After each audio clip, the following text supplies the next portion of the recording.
ക്രിക്കി മലയാളം 2.0യുടെ ഏറ്റവും പുതിയ വീഡിയോയിലേക്ക് എവർക്കും സ്വാഗതം. IPL വളരെ ആവേശകരമായിട്ടുള്ള അന്ത്യത്തിലേക്ക് നീങ്ങിക്കൊണ്ടിരിക്കുകയാണല്ലോ. നിലവിൽ 4 ടീമുകളും പ്ലേ ഓഫ് ബർത്ത് ഉറപ്പിച്ചിരിക്കുകയും ചെയ്തിരിക്കുന്നു. അതെ, Gujarat Titans, RCB, PBKs, Mumbai Indians എന്നീ 4 ടീമുകളാണ് പ്ലേ ഓഫിലേക്ക് എത്തിയിരിക്കുന്നത്. ഗ്രൂപ്പ് ഘട്ടം അവസാനിക്കുന്ന സമയത്ത് ഇവരിൽ ഏതൊക്കെ ടീമുകളാവും ഇനി ആദ്യ 2 സ്ഥാനങ്ങളിൽ ഫിനിഷ് ചെയ്തുകൊണ്ട് ക്വാളിഫയർ റൗണ്ട് കളിക്കുക എന്നുള്ളതാണ് ആകാംക്ഷയോടുകൂടെ ആരാധകർ കാത്തിരിക്കുന്നതും. ക്വാളിഫയർ റൗണ്ട് കളിക്കുന്ന ടീമുകൾക്കുള്ള മെച്ചം ഞാൻ പറയാതെ തന്നെ എന്താണെന്ന് നിങ്ങൾക്ക് അറിയാമല്ലോ. അതായത് വിജയികൾക്ക് നേരിട്ട് ഫൈനലിലേക്ക് യോഗ്യത ലഭിക്കും. തോൽക്കുന്ന ടീമിനും അധികം നിരാശയും വേണ്ട, കാരണം ഫൈനലിലേക്ക് എത്താൻ അവർക്ക് ഒരു അവസരം കൂടി ലഭിക്കുന്നതുമായിരിക്കും. സോ പ്ലേ ഓഫിലേക്ക് യോഗ്യത ലഭിക്കുക എന്നുള്ളത് പോലെ തന്നെ ടോപ്പ് 2-ൽ ഫിനിഷ് ചെയ്യുക എന്നുള്ളതും ഓരോ ടീമുകളും വലിയ സ്വപ്നം കാണുന്ന ഒരു കാര്യവുമാണ്. അതുകൊണ്ടൊക്കെ തന്നെ ആദ്യ 2 സ്ഥാനങ്ങളിൽ ഫിനിഷ് ചെയ്യാൻ നിലവിലെ സാഹചര്യത്തിൽ ഏതൊക്കെ ടീമുകൾക്ക് സാധിക്കും എന്നുള്ളതാണ് നമ്മൾ ഈ ഒരു വീഡിയോയിലൂടെ പരിശോധിക്കുന്നതും. നിലവിൽ പോയിന്റ് പട്ടികയിൽ ഒന്നാമതുള്ള ഗുജറാത്ത് ടൈറ്റൻസിലേക്ക് വരികയാണെങ്കിൽ 12 കളികളിൽ നിന്ന് ഓൾറെഡി 18 പോയിന്റുകൾ GT സ്വന്തമാക്കിയിരിക്കുന്നു. ഇനിയും 2 കളികൾ ബാക്കിയുമുണ്ട്. അതിൽ 2ലും വിജയിച്ചാൽ 100% ടോപ്പ് 1-ൽ തന്നെ ഫിനിഷ് ചെയ്തുകൊണ്ട് ക്വാളിഫയർ കളിക്കും ഗുജറാത്ത് ടൈറ്റൻസ്. ഇനിയിപ്പോൾ ഒരു മത്സരം GT വിജയിക്കുകയും ഒരു കളി തോൽക്കുകയും ചെയ്യുകയാണെങ്കിൽ RCB അല്ലെങ്കിൽ PBKs ബാക്കിയുള്ള 2 കളികളിൽ ഒരു കളിയെങ്കിലും തോൽക്കേണ്ടിയിരിക്കുന്നു. എന്നാൽ മാത്രമേ ഗുജറാത്ത് ടൈറ്റൻസിന് ആദ്യ 2 സ്ഥാനങ്ങളിൽ ഫിനിഷ് ചെയ്യാൻ സാധിക്കുകയുള്ളൂ. നിലവിലെ സാഹചര്യത്തിൽ GTക്ക് ടോപ്പ് 2-ൽ ഫിനിഷ് ചെയ്തുകൊണ്ട് ക്വാളിഫയർ കളിക്കുക എന്നുള്ളത് യാതൊരു പാടുമുള്ള കാര്യവുമല്ല, കാരണം അത്രയും മികച്ച രീതിയിലാണ് അവർ നിൽക്കുന്നതും.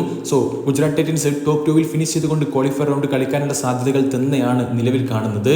പോയിന്റ് പട്ടികയിൽ രണ്ടാമതുള്ള RCBയിലേക്ക് വരികയാണെങ്കിൽ 12 കളികളിൽ 17 പോയിന്റ് അവർക്കുണ്ട്. ഇനിയും 2 കളികൾ ബാക്കിയുണ്ട്. 2ലും വിജയിച്ചാൽ RCBക്കും ഏതാണ്ട് ക്വാളിഫയർ റൗണ്ട് കളിക്കാൻ സാധിക്കും. ടോപ്പ് 2-ൽ തന്നെ ഫിനിഷ് ചെയ്യാനും കഴിയും. പക്ഷേ നമ്മളിവിടെ ഏതാണ്ടെന്ന് പറയാൻ കാരണം തൊട്ടു പിന്നാലെ തന്നെ PBKസും ഉണ്ട്. നെറ്റ് റൈറ്റിന്റെ ചെറിയൊരു ആധിപത്യത്തിൽ മാത്രമാണ് RCB 2ാം സ്ഥാനത്തും PBKs 3ാം സ്ഥാനത്തും ആയി പോയിരിക്കുന്നത്. ഒന്നുകിൽ PBKs ഇനി ബാക്കിയുള്ള 2 കളികളിൽ ഒരു മത്സരമെങ്കിലും തോൽക്കണം, അല്ലെങ്കിൽ RCB ഇതേ നെറ്റ് റൈറ്റ് തന്നെ മെയിൻറ്റെയിൻ ചെയ്തുകൊണ്ട് ഇനി ബാക്കിയുള്ള 2 കളികളും വിജയിക്കണം. എന്നാൽ RCBക്ക് വളരെ എളുപ്പത്തിൽ ക്വാളിഫയർ റൗണ്ട് കളിക്കാൻ സാധിക്കുന്നതേയുള്ളൂ. നിലവിലെ സാഹചര്യത്തിൽ RCBക്ക് അതിന് സാധിക്കുമെന്ന് തന്നെയാണ് അവരുടെ ആരാധകരും പ്രതീക്ഷിക്കുന്നത്. പഞ്ചാബിലേക്ക് വരികയാണെങ്കിൽ അവർക്കിനി ടോപ്പ് 2-ൽ ഫിനിഷ് ചെയ്യണമെങ്കിൽ ഒന്നുകിൽ ഗുജറാത്ത് ടൈറ്റൻസ് ഒരു മത്സരം തോൽക്കുകയും PBKs ഇനി ബാക്കിയുള്ള 2 കളികളും വിജയിക്കണം, അല്ലെങ്കിൽ RCB ഇതേ ഒരു സാഹചര്യത്തിലൂടെ കടന്നു പോകണം. എന്നാൽ PBKസിനും വളരെ അനായാസമായി ടോപ്പ് 2-ൽ തന്നെ ഫിനിഷ് ചെയ്യാം. നിലവിലെ സാഹചര്യത്തിൽ മുംബൈ ഇന്ത്യൻസിന് ടോപ്പ് 2-ൽ ഫിനിഷ് ചെയ്തുകൊണ്ട് ക്വാളിഫയർ കളിക്കാനുള്ള സാധ്യതകൾ വളരെ കുറവാണ്.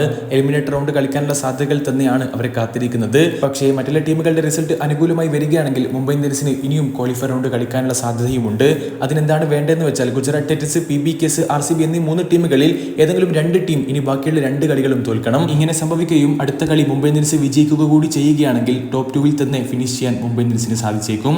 അപ്പോൾ ഇങ്ങനെയൊക്കെയാണ് ടോപ്പ് 2-ൽ ഫിനിഷ് ചെയ്തുകൊണ്ട് ക്വാളിഫയർ റൗണ്ട് കളിക്കാനുള്ള എല്ലാ ടീമുകളുടെയും സിനാരിയോ ആയിട്ട് വരുന്നത്. വളരെയധികം ആവേശകരമായിട്ടുള്ള മത്സരങ്ങൾ തന്നെയാണ് നമ്മൾ ഇനി കാത്തിരിക്കുന്നത്. അടുത്തൊരു വീഡിയോ ഭാഗത്ത് വീണ്ടും കാണാം. ചെറിയൊരു ഗുഡ് ബൈ.